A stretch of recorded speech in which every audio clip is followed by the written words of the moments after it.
네. 그거 1번 한번 보실래요? 네. 네.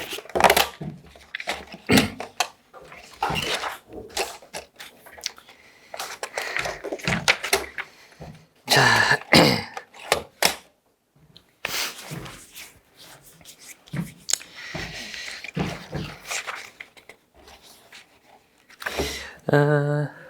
저희가 보통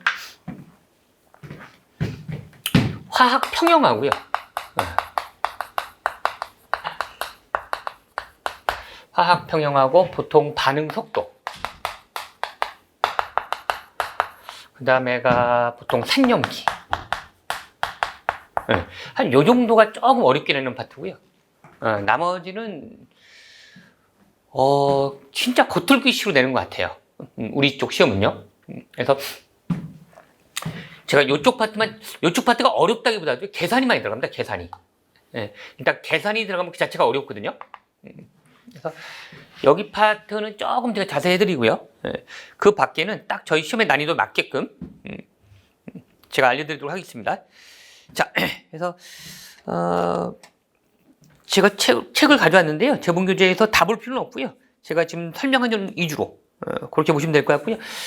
참고로 제 이름은 이훈이라고 하고요. 010에 그래서 강의하다가 약간 뭐 들어보신 다음에 뭐 또 모르는 것도 생길 수 있잖아요, 그렇죠?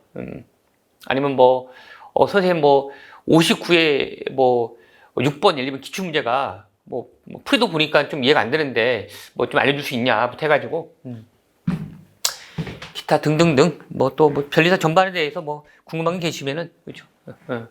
최소한 자연과학 개론 쪽에 대해서는 제가 알 수 있으니까요, 그렇죠. 뭐 질문해 주시면 작게는 화학 부분, 뭐 크게는 뭐 이쪽 변리사 시험 제도에 대해서 뭐 있으면 뭐 질문 주시면 제가 답변하도록 하겠습니다. 그리고 뭐 저는 여기 학원뿐만 아니라 뭐 여러 군데도 강의를 하거든요. 뭐 편입학원이라든가 기타 등등등. 그러니까 뭐 일단 뭐 1차적으로는 뭐 화학 문제에 대해서 질문 주시면 뭐 지금 제가 수업이 많아가지고 수업 시간만큼은 제가 뭐 핸드폰 못 보니까 뭐 답변 못 하더라도 뭐 저도 쉬는 시간에 뭐 볼 거 아니겠습니까? 뭐 간단한 건 제가 바로바로 톡으로 알려드릴 테니까요. 가능하면 톡으로 질문 주시면 보통 그리고 또 이 강사하고 이게 뭐 톡 부분에 대해서 약간 뭐랄까 이게 문제에 대해서 많이 또 질문 주시고 답변하다 보면 실제로 학생들이 많이 얻는 것 같아요. 그렇죠?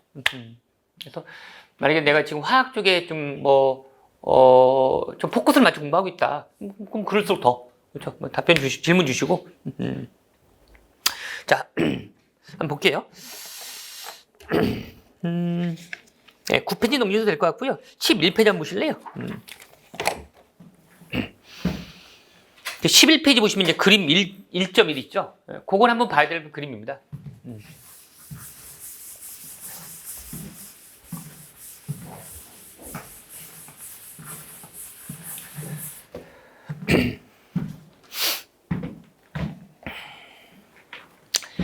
자,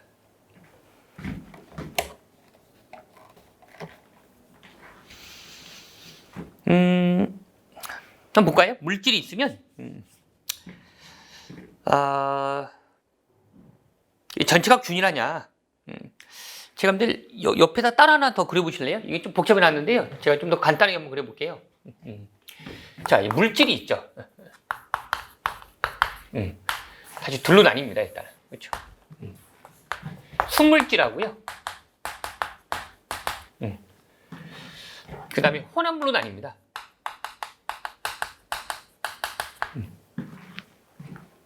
다시 혼합물은요. 균일 혼합물하고요. 불균일 혼합물로 나뉩니다.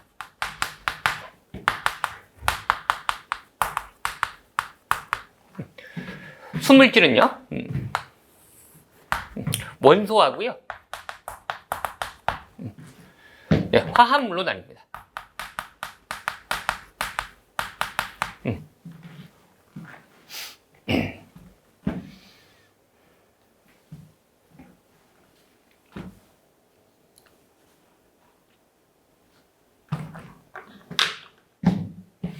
다시 물질을요. 순물질하고요. 혼합물로 나뉩니다. 일단.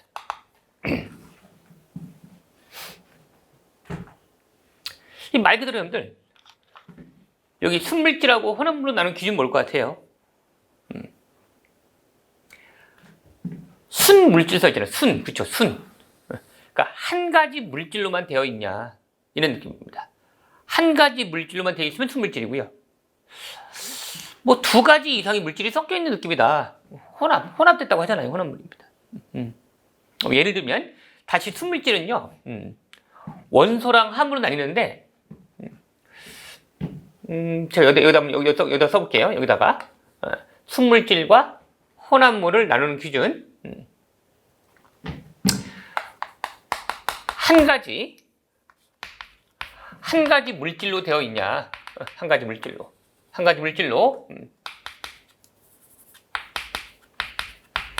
되어 있냐?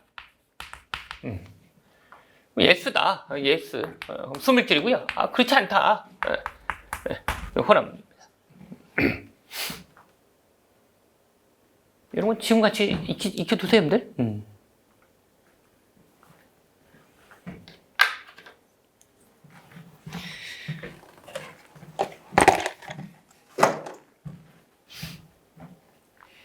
한 가지 물질로 되어 있냐? 뭐 예스다. 순물질이고. 순. 아니다. 뭐 두 가지 이상 섞여 있는 것 같다. 혼합물입니다. 다시 여러분들 순물질을 다시 또 둘로 분리하거든요. 이건 어떻게 나뉘냐면 여러분들 여기다가 한 가지 원소로 되어 있다. 한 가지 원소로 되어 있다. 한 가지 원소로만 되어 있다. 원소로 되어 있다. 예스는 원소고요. 그렇지 않다. 화합물입니다. 예를 들면 와닿을 것 같은데요. 구리라든가 CU가 구리입니다. 구리. 그렇죠? Ag 은이라든가 뭐 AU 금이라든가 이렇게 한 종류 원소로만 되어 있는 겁니다.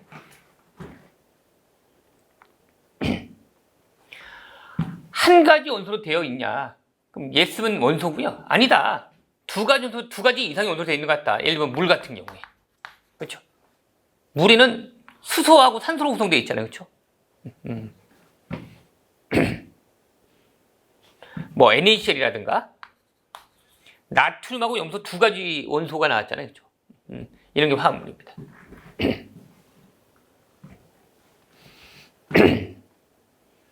꽤 잘 나오는 표입니다, 여러분들. 자, 혼합물은요. 균일하게 혼합되어 있냐? 아니다. 균일하지 않냐? 간장 어떠세요? 간장 위를 찍어 먹든 아래를 찍어 먹든 뭐 위를 찍어 먹으면 좀 짭니까? 아래는 덜 짜고 그런 거 아니죠. 간장을 내가 한 병을 사서 위를 찍어 먹든 아래를 찍어 먹든 똑같아요. 이런 간장 같은 건 균일하게 섞여 있는 거예요. 우유 어떠세요? 우유는 균일 혼합물 같아요? 불균일 혼합물 같아요, 여러분들? 한번 생각해 보세요. 우유? 저희 나이인데 우유를 먹을 나이는 아니잖아요, 그렇죠? 그래도 뭐 돌이켜보면 우유, 위도 똑같이 우유고 우유를 사면은 위아래 똑같은 것도 힘들지 않으세요? 이거 잘 속아요. 우유 같은 경우는 균일 혼합물처럼 보이지만 불균일이거든요. 왜냐면 보세요, 여러분들. 언뜻 봐서는 균일처럼 보여요. 근데 이제 곧 휴가철이잖아요, 그렇죠? 휴가철에 일주일 동안 어디를 놀러 갔다 왔어요. 냉장고에 우유 넣고 놀러 갔다 와보실래요? 일주일 만에 와서 냉장고 열었어요. 우유를 한번 뜯어보실래요? 밑에 살짝 고체 앙금이 돼 있어요. 뭐가 침전돼 있다고요. 간장 같은 거 1년 내내 놔도 침전물 없어요. 이게 침전물이 있으면 불균일 혼합물이에요. 그래서 우유는 불균일 혼합물입니다. 여러분들 주스 있죠, 주스 종종 마시잖아요, 그렇죠? 주스 같은 건 어떨 것 같아요? 뭐 밖에서 지금 마트에서 오렌지 주스 같은 거 팔잖아요, 그렇죠? 그런 건 어떨 것 같아요, 여러분들? 균일 혼합물 같아요, 불균일 같아요? 주스, 토마토 주스, 딸기 주스, 뭐 그 맛 많잖아요, 그렇죠? 균일 혼합물 아닌가? 똑같은 논리예요. 그것도 뭘까요? 주스도 먹다 보면 좀 뭐가 알갱이가 씹힐 때가 있잖아요. 그렇죠? 그렇게 알갱이가 있으면 다 그런 불균형 혼합물이에요. 기본적으로. 주스 같은 것도 기본적으로 불균형 혼합물입니다.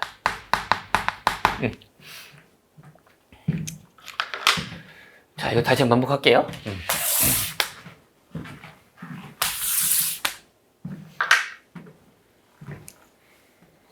나올 만한 건 다 알려드리는데, 16회 동안에 어차피 우리가 여러분들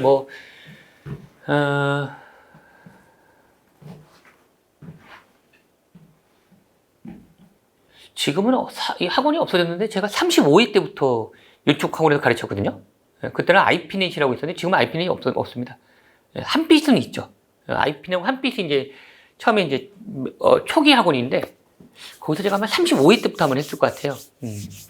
경험은 많은데 보니 결론인 것 같아요, 여러분들이 화학 선수가 되려고 온 사람들이 아니에요. 그러니까 내가 화학 때문에 좀 화학 문제를 보면 좀 찍는 기술을 알려줘. 그러니까 그게 더 큰 거거든요. 그러니까 옛날에는 그러지 않아요. 처음에 막 강사 생활할 때는 먹기로라도 근데 16회라는 횟수가 또 많으면 많은 건데 짧으면 짧은 시간이거든요. 이게. 그러니까 제가 딱 나올 만한 거 알려드릴 테니까 그것만 그래도 꼭 알고 가세요, 여러분들. 요거 표 꼭 아셔야 됩니다. 다시 한번 볼게요. 일단은 또 머리통에 집어넣으세요, 여러분들 지금. 나중에는 없잖아요, 여러분들. 나중에는 법 과목 공부하기 바쁜데 나중에 어떻게 복습합니까? 선생님 나중에 집에서 볼 거예요. 다 개뻥이에요. 지금 끝내셔야 돼요. 다시 한번. 자, 머릿속에 한번 들어보세요. 물질이 있어요. 물질이 있는데 순물질과 혼합물을 어떻게 구분하냐. 한 가지 물질로 되어 있다. 순물질 보세요. 봐봐요. 순물질이 이 두 개 다 포함되죠. 한번 확인해 볼까요? 구리, CU. 구리라는 한 가지 물질만 되는 거 맞죠? 자, 물도 말이에요. 한 가지 물질만 되는 거 맞잖아요. 그렇죠? NaCl은 소금이거든요. 소금이 한 가지 물질만 되는 거 맞잖아요. 그렇죠? 은, 금. 이렇게 한 가지 물질만 돼 있으면 순물질이에요. 혼합물은요. 두 가지 이상의 물질이 섞여 있는 거예요. 볼래요? 자, 간장이요? 간장 국물이 뭔지 모르겠네요. 우유요? 우유도 뭘까요? 젖소에서 우유를 짜면은 거기 여러 가지 성분이 섞여 있을 거 아니겠어요? 그렇죠? 주스도 마찬가지 아니에요. 최소한 두 가지 이상의 물질이 섞여 있다고요. 그러면 일단 혼합물이에요. 다시 한 가지 물질만 되어 있냐? 순물질이고요. 두 가지 이상의 물질이 섞여 있다? 혼합물이에요. 근데 또 혼합물 중에서 뭐라고요? 균일하게 섞여 있냐? 어딜 봐도 균일하다. 흙탕물 어때요? 흙탕물? 이런 거 쓰지 맙시다. 흙탕물은 한번 듣고 이해하고 끝내세요. 흙탕물. 흙이랑 물이 균등하게 섞여 있나요? 아니잖아요. 그럼 불균형 혼합물이죠. 흙하고 물이라는 두 가지 물질이 섞여 있으니까 기본적으로 혼합물이에요. 그 와중에 균일하다. 균일한 물. 아니다. 뭔가 균일하지 않다. 불균일한 혼합물이죠. 다시 순물질은 이제 원소랑 화합물로 나뉘어요. 그 순물질은 자체가 뭐라고 하면 한 가지 물질로만 되어 있는 거죠. 한 가지 물질로만. 그거를 다시 분석해 보니까 그 한 가지 물질이 한 가지 원소로만 되어 있냐. 그게 원소라고 하는 거예요. 두 가지 이상의 원소로 섞여 있다. 화합물이에요. 아시겠죠? 물을 볼 때 수소랑 산소 섞여 있잖아요. 소금은 나트륨과 염소가 섞여 있잖아요. 그렇죠? 자, 여기서 또 이렇게 잘 와요. 봐봐요. 이번에는 여러분들 혼합물 있죠, 여러분들. 혼합물하고 화합물을 구분할 줄 아셔야 돼요. 이제. 자, 잠깐만 제가 시간 드려볼게요, 여러분들. 머릿속에 이런 게 화합물이라 했잖아요. 그렇죠? 혼합물 이제 배웠잖아요. 그렇죠? 혼합물과 화합물을 어떻게 구분할까요? 한번 생각해 보세요. 굉장히 중요한 질문입니다. 혼합물과 화합물. 내가 나중에 이제 진짜 중요한 시험이든 그런 데서 혼합물과 화합물의 어떤 구분 기준을 내가 알고 있어야만 문제가 풀린다면 지금 그런 걸 한번 맛보세요, 여러분들. 혼합물과 화합물을 어떻게 구분할까? 자, 제가 또 적절한 일 한번 들어볼까요? 여러분들, 이게 소금이라 하거든요, 여러분들. NaCl, 아쿠아라 쓰면 여기 AQ로 쓰면 이게 수용액이라는 소리예요. 이건 소금물을 말합니다.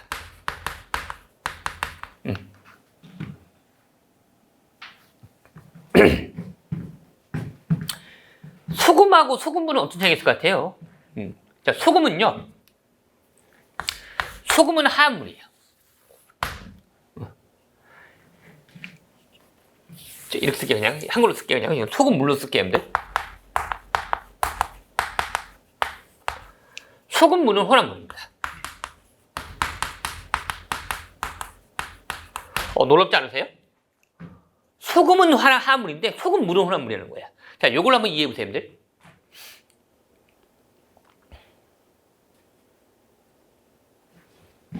소금은 NaCl로 돼 있잖아요, 그렇죠? NaCl.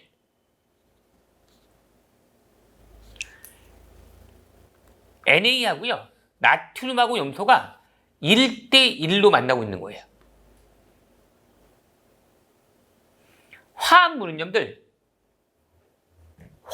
화학식이 있으면 화합물입니다. 화학식이 있으면 화합물이에요. 그럼 선생님, 소금물도 화학식이 있잖아요. 있다고요? 나도 하나 배우고 갑시다. 말해보세요, 여러분들. 소금물의 화학식이 뭡니까? 소금하고 물이 몇 대 몇으로 섞여 있으면 소금물이에요. 말해보세요. 이렇게 정해진 비율이 있어야 돼요. 그래야 화학식을 쓸 수 있는 거예요. 소금물은 내가 아침에 해물려고 소금물로 만들었다 합시다. 소금 몇 그램에 물 몇 그램 섞어야 소금물 되는 거예요. 제멋대로죠. 그런 비율이 없잖아요. 그러면 혼합물이에요. 화학식이 없다는 거예요. 그래서 화합물은 화학식이 있는 거고요. 혼합물은 화학식이 없습니다. 그래서 소금은 화합물인데 소금물은 혼합물이에요. 자, 여기까지 다시 한번 제가 리뷰하고 또 다음 또 한번 나가볼게요.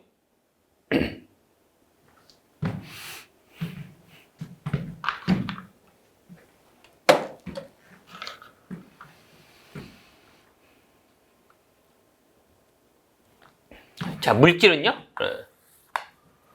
한 가지 물질로 구성되어 있냐? 한 가지 물질로만? 그렇다. 수물질이에요. 한 가지 물질만 되어 있잖아요. 그렇죠? 그렇지 않다. 두 가지 이상의 물질이 섞여 있는 것 같다. 혼합물이에요. 그 순물질 중에서 순물질 자체가 뭐라고? 한 가지 물질만 되어 있죠. 그 한 가지 물질을 분석해보니까 한 가지 원소로만 되어 있다. 원소고. 아니다. 두 가지 원소가 섞여 있는 것 같다. 두 가지 이상의 원소가 화합물입니다. CuSO4 어때요? 구리하고 황하고 산소 세 가지가 섞여 있네요. 두 가지 이상의 원소가 섞여 있다. 화합물이에요. 또 화합물은 기본적으로 뭐라고 여러분들? 이렇게 정해진 비율이 있습니다. 수소랑 산소가 2대1로 만나면 물 되는 거예요. 나트륨하고 염소가 1대1로 만나면 소금 되는 거예요. 구리하고 SO4가 1대1로 만나면 황산구리 되는 거예요. 이렇게 정해진 비율이 있어요. 이거 화합물이에요. 혼합물은요, 화학식이 없어요. 혼합물 자체로. 왜요? 간장이든 균일 혼합물이든 불균일 혼합물이든 화학식 자체가 없어요. 그러면 일단 기본적으로 혼합물이에요. 예를 들면 간장 볼까요? 저도 간장 전문가가 아니고 모르겠네요. 간장을 만드는 어떤 성분이 있을 거 아니겠어요? A랑 B를 섞으면 간장 된다 합시다. A랑 B를 몇 대 몇 섞으면 간장이에요? 그런 거 없음. 사이다 있다고 사이다? 여러분들, 물하고 CO2를 몇 대 몇 섞으면 사이다예요? 모르겠네요. 그냥 막 섞은 거 아니에요? 칠성 사이다도 있고, 스프라이트도 있고, 다 비율은 다를 거 아니에요? 안 그래요? 그래서 물과 CO2를 몇 대 몇으로 섞으면 사이다냐? 그런 거 없어요. 그러니까 이게 정해진 비율이 딱 있다. 그러면 화합물이에요. 화학식이 있을 거예요. 정해진 비율이 없어. 그러면 혼합물이에요. 그 와중에 이게 균일하게 섞여 있다. 균일 혼합물. 그렇지 않다. 막 섞이는 것 같아.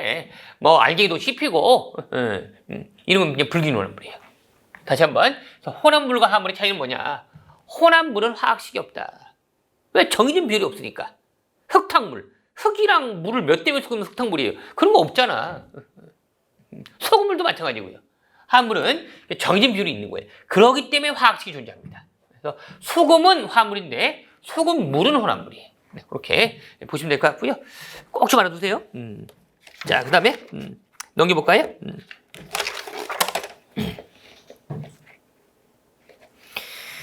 12페이지 보시면 그래서 이제 거기 순물질, 혼합물 써 있는 것 같고요. 그 다음에 B번에 물질의 성질이라고 써 있는데요. 그거 한번 볼래요?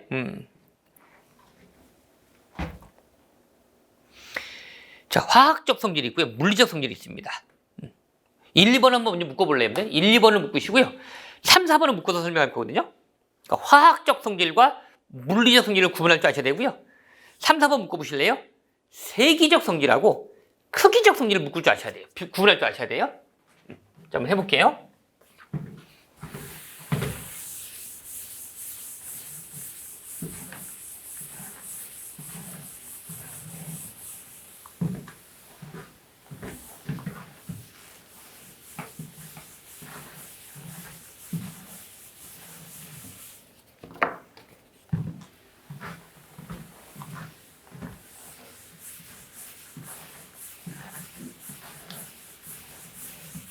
자, 먼저 화학적 성질하고요. 자, 한번 읽어볼까요? 어떤 물질이 화학 반응을 통해서 새로운 물질로 변환될 때 관찰되는 성질을 화학적 성질이라고 하고요. 자, 물리적 성질은 어떤 물질이 화학적 본질을 손상하지 않은 상태에서 관찰되어지는 성질, 이걸 물리적 성질이라고 합니다. 자, 일단 이런 느낌이에요, 여러분들. 자, 이걸 좀 더 살짝 달리 표현하면 봐봐요, 여러분들. 자, 물리 변화란 말이 있고요. 자, 화학 변화란 말이 있어요. 요거부터 출발해 볼게요, 제가, 여러분들. 그래야 이 문제가 더 이해됩니다. 자, 물리 변화 얘는 이런 거예요, 여러분들. 봐봐요, 여러분들. H2가 물이거든요. 이거 L이 리퀴드 약자입니다. 여기 여러분들 수증기가 될 수 있어요, 여러분들. 그럼 이게 물이잖아요, 여러분들. H2가 물 리퀴드잖아요. H2 가스잖아요, 그렇죠? 자, 물이나 수증기나 화학식 똑같아요. 그러니까 이거는 그냥 상태가 변한 것뿐이에요, 여러분들. 액체 상태가 기체 상태로 상태가 변한 것뿐이지 뭐 이런 게 무슨 뭐 어떤 근본이 변한 건 아니잖아요, 그렇죠? 이런 게 물리 변화예요. 화학 변화는 아예 근본이 바뀌는 거예요. 봐봐요. 물을 말이에요, 여러분들. 제가 물이 있잖아요. 이걸 전기 분해를 시켜요. 그럼 여기가 자, 수소기체하고요, 여러분들. 산소기체로 나와요. 다시 여러분들, 이 물을 제가 전기 분해하면 수소기체하고 요 산소기체로 나옵니다. 12페이지 한번 펴보세요. 자, 이런 게 물리 변화, 이게 화학 변화. 화학 변화는요, 아예 반응물과 생성물이 전혀 다른 물질이에요. 이런 게 화학 변화예요. 물리 변화는 봐봐, 얘도 화학식이 H2고요. 얘도 H2 아니에요? 이건 화학식 자체가 바뀐 건 없잖아요. 단지 상태만 변한 것 뿐이에요. 물이나 수증기나 똑같이 H2 똑같잖아요, 그렇죠? 이런 게 물리 변화의 느낌이고, 화학 변화는 완전히 반응물과 생성물이 완전 바뀐 거예요. H2라면 여기 수소랑 산소가 돼 있잖아요, 그렇죠? 이런 게 기본적으로 화학 변화예요. 다시 볼래요, 여러분들? 봐봐요. 그래서 그 화학 성질, 어떤 물질이 화학 반응을 통해서 새로운 물질로 변환될 때, 다시 말하면 그때가 뭐예요, 여러분들? 화학 변화를 말합니다. 화학 변화가 될 때 관찰되어지는 성질, 이게 화학적 성질이에요. 그 예를 들면 석탄의 연소, 뭐 은의 변색, 시멘트의 경화, 각각 뭐 식을 볼 필요는 없고요. 나오지는 않았지만 뭐 우리가 식을 어떻게 되는지 알 필요도 없고요. 기본적으로 이 정도만 느낌 받으세요, 여러분들. 화학 변화는 반응물과 생성물이 아예 다른 물질이죠. 그렇게 화학 반응을 할 때 관찰되는 성질, 이게 화학적 성질이고요. 물리 변화는 뭐 대표적으로 그렇죠? H2라는 L이 리퀴드 약자예요. 가스 약자고, H2라는 물이 가스로 됐잖아요, 그렇죠? 이때 이런 게 물리 변화예요. 이런 물리 변화할 때 관찰되는 성질을 우리는 물리적 성질이라고 합니다. 다시 읽어볼래요? 물리적 성질. 어떤 물질이 화학적 본질을 손상하지 않은 상태에서, 즉 이런 예를 말하는 한 예예요, 예.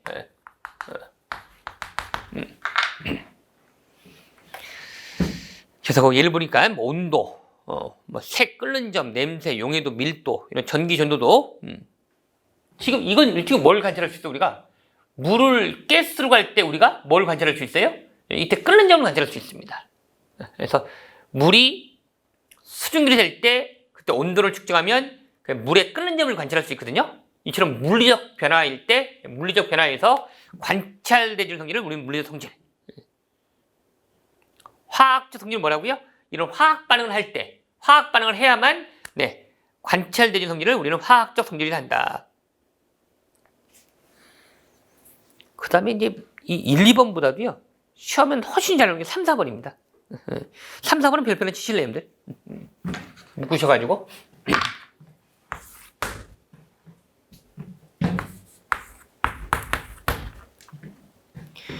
다음 중, 크기적 성질 아닌 걸 골라봐라. 다음 중 세기적 성질 아닌 걸 골라봐라. 이게 잘 묶거든요.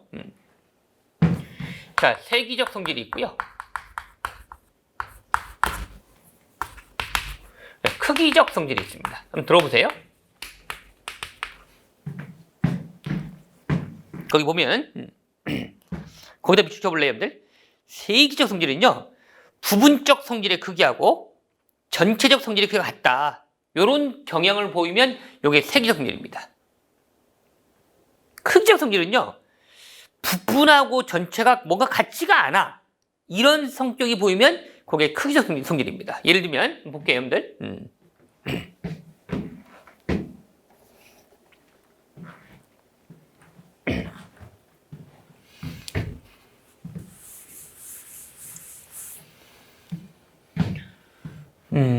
거기 뭐 대표적으로 뭐 끓는 점 같은 게 있잖아요. 끓는 점. 뭐 보일링 포인트를 하잖아요. 보일링 포인트. 봐봐요, 여러분들. 제가 물이 있죠, 물. 리퀴드를 물을 10g을 준비했어요. 한 번은 여러분들 봐봐요. 이렇게 비교해 보세요. 제가 물을 말이에요, 여러분들. 물을 100g을 준비했어요.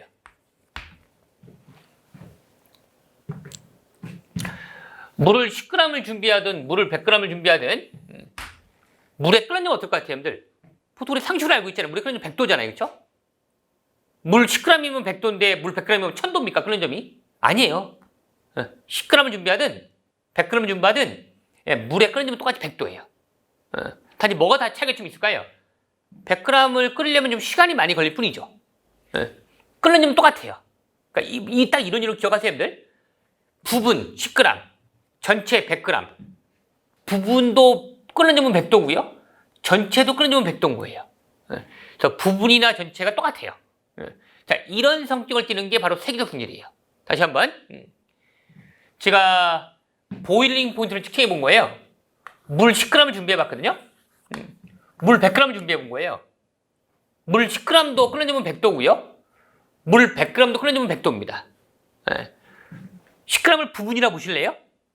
100g을 전체로 보실래요? 부분에 끓는 점도 100도씨고요. 전체에 끓는 점도 100도씨인 거예요. 그런 의미입니다, 이게. 부분과 전체가 같다. 이런 게 세기적 성질이고요. 크기적 성질은 그런 게 아니고요, 여러분들. 이런 겁니다.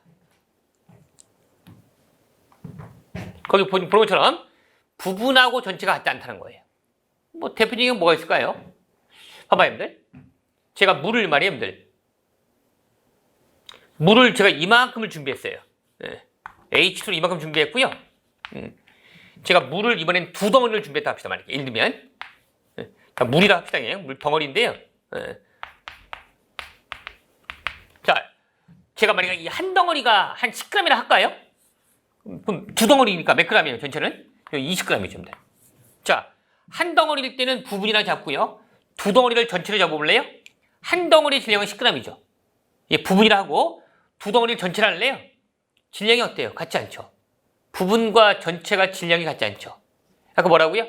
부분하고 전체가 같지 않으면 이게 크기적 성질이에요. 자, 부피 어때요, 여러분들? 한 덩어리의 부피가 있겠죠? 요거 2덩어리의 부피가 있겠죠? 어때요? 부분하고 전체가 부피가 같지 않죠? 이런 걸 뭐라 한다? 이런 거를 크기적 성질을 한다. 다시. 세기적 성질의 가장 핵심은 이거예요. 부분하고 전체가 같다. 이게 세기적 성질. 크기적 성질은 부분하고 전체가 같지 않다. 요건 놓치지 마세요. 이 키워드를 같이 떠올려야 돼요. 그래서 대표적 끓는 점을 보면은 10g을 이걸 부분이라 볼래요? 요 100g을 전체로 볼래요? 그러면 부분하고 전체가 어때요? 부분 10g의 끓는 점도 100도고요. 100g 전체의 끓는 점도 100도라고요. 같잖아요. 그렇죠? 이런 게 세기적 성질이고 크기적 성질은 그게 아니고요. 이게 부분이라 할까요? 10g을 한 덩어리를 부분이라 할까요? 이 두 덩어리를 제가 전체라 할까요? 그럼 어때요? 질량은? 한 덩어리를 제가 10g을 가져갈게요. 그럼 두 덩어리는 20g 아니겠습니까? 그렇죠? 부분하고 전체가 같지 않죠? 이런 게 크기적 성질이라고 보시면 되겠습니다. 그래서 꼭 아실 게 1, 2번보다는 3, 4번을 꼭 잘 알아두세요. 잘 나옵니다.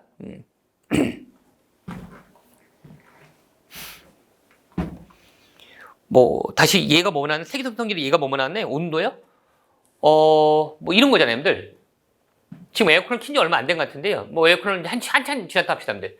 저 에어컨 근처에서 제가 온도를 측정하든, 아니면 여기서 온도를 측정하든, 저 일부분을 잘라서 온도를 측정하든 전체를 측정하든 똑같이 24도가 나올 거예요. 그런 의미입니다. 부분의 온도하고 전체 온도가 같다. 온도 같은 건 대표적인 세기 성질이고요. 녹는 점, 끓는 점.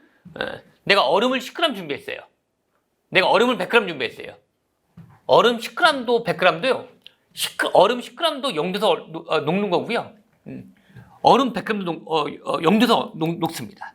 그러니까 양의 관련이 없는 거예요. 이처럼 부분이나 전체든 10g을 준비했든 100g 준비했든 똑같이 0도에서 녹는다. 그러니까 이건 다 세기 성질이고요. 크기 성질은 그게 아니죠. 이 한 덩어리를 10g을 할래요? 요 두 덩어리를 20g을 할래요? 그러면 부분하고 전체가 질량이 같지 않잖아요. 이 질량 같은 건 대부분 크기 성질이죠. 뭐 부피라든가. 제가 하나 더 응용 문제 내볼까요? 자, 밀도는 어때요? 밀도. 밀도는 크기 성질입니까? 세기 성질입니까? 참고로 밀도는 여러분들 D라 쓰거든요. 부피분의 질량을 밀도라고 합니다. 자, 제가 만약 물이 여러분들 10g 있어요. 물이 100g 있어요. 이건 부분이라 잡을 수 있겠네요. 물 100g을 전체로 잡을 수 있겠네요. 밀도 어떨 것 같아요, 여러분들? 이게 부피분의 질량인데 질량이 커졌잖아요. 그렇죠? 질량만 커졌습니까? 질량이 커진 만큼 부피 또한 클 거 아니에요. 질량이 작네요. 질량이 작은 만큼 부피 또한 작을 거라고요. 그 비율은 거의 같아요. 밀도는 대표적인 세기 성질이 되겠습니다. 그래서 부분하고 전체가 같다. 세기 성질이고요. 부분하고 전체가 같지 않다. 그러면 크기 성질이라고 보시면 되겠습니다. 자, 그 다음에 혼합물의 분리 여러 가지 가져왔는데요. 14가지 있는데요. 다 볼 필요는 없고요, 여러분들. 제가 지금 찝어드린 것만 좀 봐주세요, 여러분들. 자, 1번은 뭘래? 여과.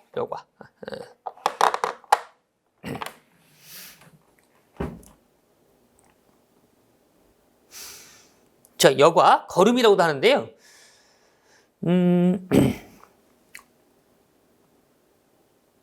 집에서 커피 혹시 내려 마시나요? 커피 내려 마실 때 어때요, 여러분들? 필터에다가 커피를 간 거를 넣고요. 뜨거운 물을 붓잖아요, 그렇죠? 밑에 커피 물만 빠지고 그 커피 찌꺼기는 위에 남는 거 필터에 남는 거 아닌가요? 그런 게 여과, 거름이라고 해요. 그래서 깔때기하고 거름종이를 위해서 액체 속의 고체 물질을 분리하는 방법. 그러면 고체는 그 거름종이 남게 되고요. 밑에 물만 빠지겠네요. 그렇죠? 그래서 흙탕물에서의 흙과 물의 분리. 흙탕물을 제가 만약에 커피 거기 깔때기 부어버리면 어때요? 흙은 위에 남을 것이고요. 물만 빠지지 않겠습니까? 이걸 거름 여과라고 해요. 두 번째 분별 깔때기법이라고 있는데요.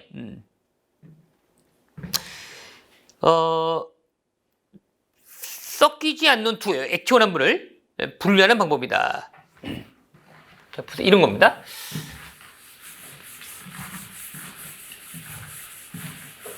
그분들 간단한 그림 하나 그려보실래요? 뭐 이런 게 있어요, 여러분들. 이렇게 생겨가지고요. 여기 밑에 또 포크가 있어가지고요.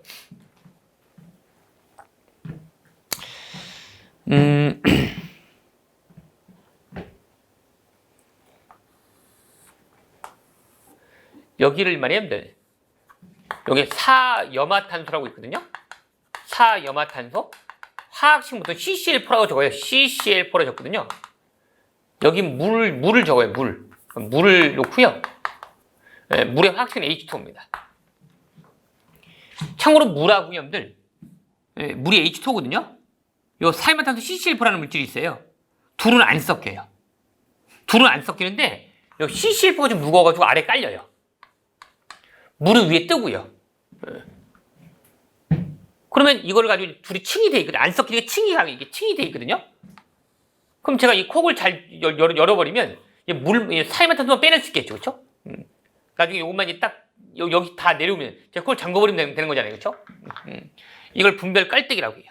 이 장치를 섞이지 않는 두 액체 혼합물을 분리하는 방법이다. 물과 기름 안 섞이잖아요, 그렇죠? 물과 에틸도 안 섞이거든요. 제가 물과 지금 사염화탄소를 들었고요. 이런 거 안 섞입니다. 그래서 분별 깔때기법, 섞이지 않는 두 액체 혼합물을 분리하는 방법이다.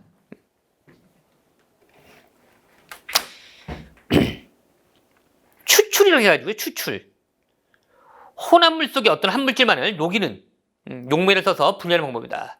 콩 속에 지방을 분리할 수 있는데요. 그러니까 콩이 뭐 단백질도 있고 지방도 있을 거 아니에요. 거기서 제가 이제 지방만 녹이는 어떤 액체 물질을 넣잖아요. 그러면 콩이 있으면 콩 성분 중에 지방만 녹일 수가 있는 거예요. 뭐 콩에 단백질도 있고 뭐 지방도 있다 한다면 지방만 녹이는 어떤 액체 물질을 내가 선택할 수 있거든요. 그거를 가하면은 콩에다가 그럼 콩 성분 중에 지방만 녹일 수가 있는 거죠. 그럼 분리할 수 있는 거죠. 그렇잖아요. 그걸 추출이란 말 합니다. 콩이 이렇게 있는데 뭐 이만큼은 단백질이야. 여긴 지방이야. 또 반대로 내가 단백질만 녹이는 어떤 액체를 쓰면 어떻게 돼요? 요것만 녹일 수가 있죠. 얘는 가만히 있고 지방은. 그런 식으로 어떤 성분 중에 내가 어떤 부분만 따로 내가 녹이고 싶어. 이거 추출이라고 해요. 다시 읽어볼까요? 혼합물 속에 어떤 한 물질만을 녹이는 용매를 써서 분리하는 방법을 말한다. 그 에테르라고 써 있잖아요. 그러니까 에테르를 넣으면 콩 속에서 단백질은 가만히 있고요. 지방만 녹일 수 있다는 거예요. 승합법은 뭐 안 봐도 될 것 같고 4번은 거의 안 나오는 문제야. 4번은 뭐 안 봐도 될 것 같고요. 그 다음에 증발은 뭐 그냥 가볍게 볼까요? 소금물부터 소금의 분리. 소금물이 약간 혼합물이라고 배웠잖아요. 그렇죠? 내가 적당히 가열하면 물만 날릴 수 있잖아요. 소금은 가만히 남고. 염전 같은 원리잖아요. 그렇죠? 태양볕에 이제 바닷물을 퍼놓고 딱 펼치면은 물만 날아가고 소금은 남는 거 아니겠습니까? 그렇죠?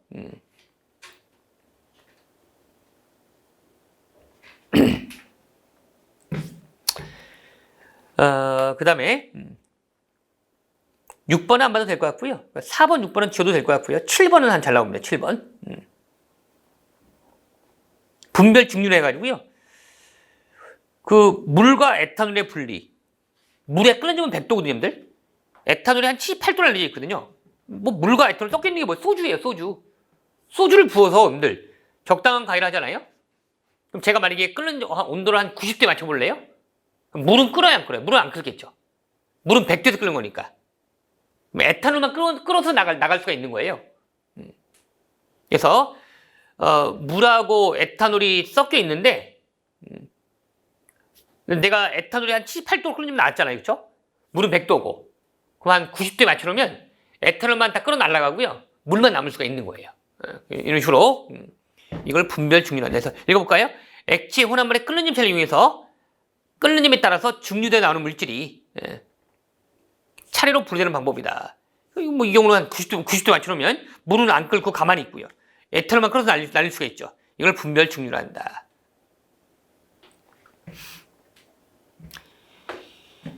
근데 2번하고 지금 7번의 어떤 큰 차이점 뭐 같아요?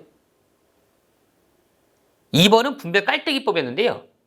이건 섞이지 않는 두 액체가 돼야 되고요. 분별 증류는 섞이는 두 액체가 돼야 됩니다. 이게 좀 차이가 있는 거예요. 다시 한번 분별 깔때기법은요. 이거 둘이 섞이면 안 돼요. 둘이 섞이면 어떻게 분리합니까, 이거를? 둘이 섞이지 않으면 되는 거고요. 분별 중류는 둘이 섞죠. 소주 보세요. 소주 마셔봤잖아요. 소주에 물층하고 에탄올이 분리되어 있나요? 그렇지 않잖아요. 그러니까 우리가 소주를 마시다는 건 에탄올과 물을 같이 마시는 거죠. 여기까지는 막 소주를 딸다가, 야, 조심해. 이제 물 나오잖아. 그때부터 에탄올 나오잖아. 이런 말 안 하잖아요. 그렇죠? 둘이 혼합되어 있는 거거든요. 그래서 분별 중류는 두 액체가 혼합되어 있을 때. 분별 깔때기 보면 두 액체가 섞이지 않을 때. 8번에 재결정이라고 써 있는데요. 온도에 따른 용해도 차이가 큰 물질과 그렇지 않은 혼합물을 옆에 그림 하나 그려주실래요?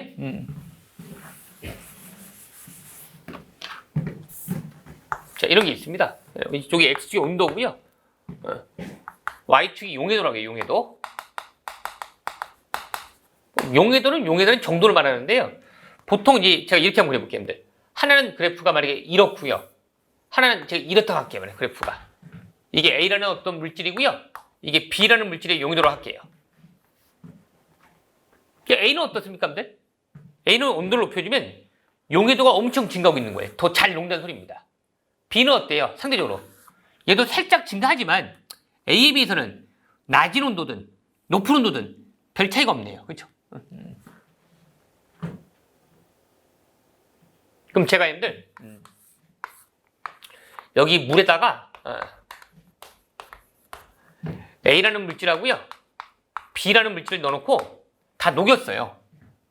이 정도 온도에서. 온도를 낮추잖아요. 온도를 낮추다 보면 한 요만큼 때까지 온도를 낮췄어요. 그럼 B는 어때요, 여러분들? 뭐 이 온도든 이 온도든 T1에서 이만큼 녹아있죠? T2로 가면 얼마큼 녹아요? 이만큼밖에 못 녹겠죠? 별 차이가 없죠, 이거는. 그렇죠? 근데 A라는 물질은 어때요, 여러분들? 요 온도에서는 요만큼 녹아있죠? 그 다음에 요 온도에서는 이만큼 녹아있죠? 둘의 차이가 크잖아요. 그러니까 그 차이만큼은 석출될 거예요. 그래서 A라는 물질은 그러니까 높은 온도에서는 둘 다 녹은 상태에서 온도를 낮추잖아요. 그럼 B는 그대로 있죠. 거의 차이가 없으니까요. 하지만 A는 온도를 낮춰버리면 이만큼밖에 못 녹으니까 그 차이만큼 석출될 겁니다. 그래서 읽어볼까요? 온도에 따른 용해도 차이가 큰 물질과 여기 이걸 말하면 A죠. A. 그렇지 않은 물질의 혼합물을 높은 온도에서 녹여서 여과한 후에 냉각시키면 A는 석출되겠죠. 하지만 B는 거기 그대로 있을 겁니다. 이런 게 우리가 재결정, 분별 결정을 한다. 액화법하고 투석은 거의 잘 안 나오고요. 한번 넘겨볼래요?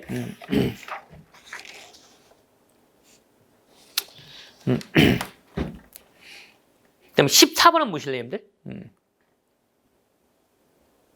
크로마토그래피라 나오잖아요, 그렇죠? 자,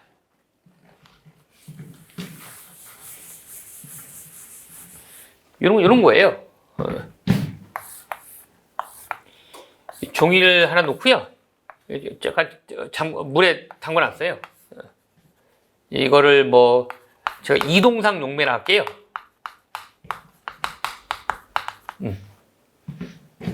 이렇게 있으면 색소 하나 찍어요. 색소입니다. 색소. 이게 이제 이동상 용매가 쭉 타고 올라가요. 올라가면 종이에요. 종이. 그럼 색소도 같이 성분이 분리돼요. 어떤 놈이 이만큼 올라가 있고요. 한 요만큼 올라가 있어요. 이 색소의 성분이 분리되는 거거든요. 그럼 이걸 어떻게 말할 수 있냐면, 자, 이 종이에 어떤 이제 뭐가 발라져 있거든요. 이 종이에 발라지는 물질을 고정상 물질이라고 해요. 그러면은 봐봐요. 이렇게 말할 줄 알아야 돼요. 자, B는 자, 고정상과는 어때요? 고정상과는 안 친하고요. 이동상과 친한 거예요. 이게 무슨 말이냐면, 지금 B는 이동상에 따라 이동상과 같이 많이 올라가고 있는 거예요. 고정상과는 안 친하고요. 이렇게 쓸까요? 고정상과 인력이 좀 약한 거예요. 인력이 약하다. 이동상과는 인력이 좀 강한 겁니다. B라는 물질은요.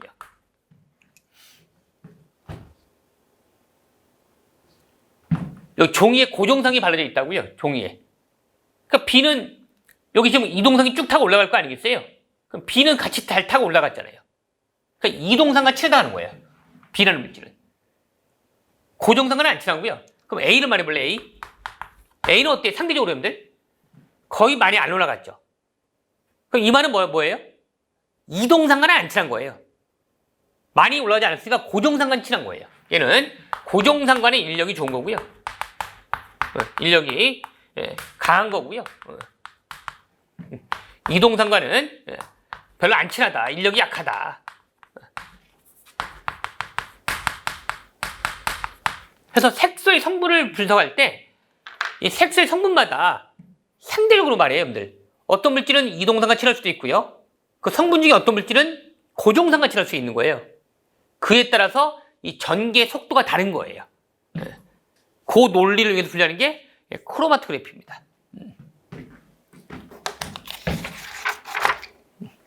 다시 한번 돌아가 보세요. 13페이지. 지금 외우셔야 돼요. 자, 여가 뭐였어요? 거름 여가 뭐였죠? 커피. 내가 아침에 커피를 간 거를 온도를 넣고 물을 내리면 커피는 이제 남게 되고요. 커피 물만 빠지죠? 이게 거름 여과. 분배 깔때기 뭐였어요?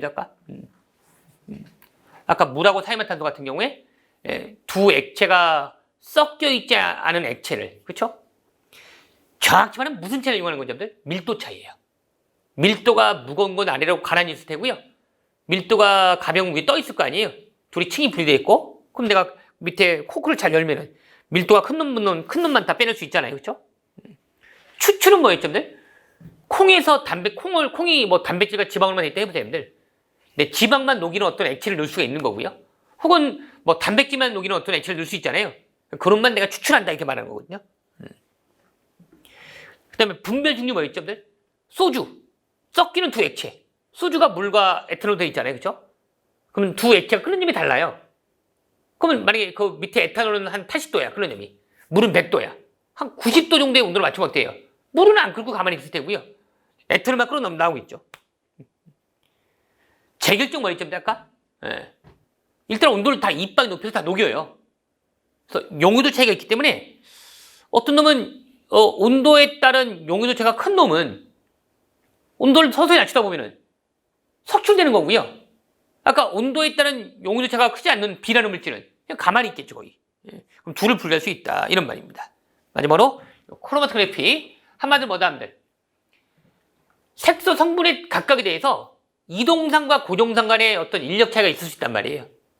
그 인력 차이에서 이 전개 속도가 달라진다는 거죠. 예를 들면 B는 많이 올라갔죠, A보다는. 그러니까 B는 이동상과 친한 거예요. 그렇죠? 그걸 다른 말로 이동상과 인력이 강하다. 반면에 고정상하고는 인력이 약한 거죠. 반면에 A는 어때요? 많이 올라가지 않았죠. 그럼 얘는 고정상과 친한 거고요. 이동상과 약하다. 이렇게 말할 수 있는 겁니다. 그 정도 보시면 될 것 같고요. 잠시 머리 좀 쉬었다가 15페이지부터 또 하도록 하겠습니다.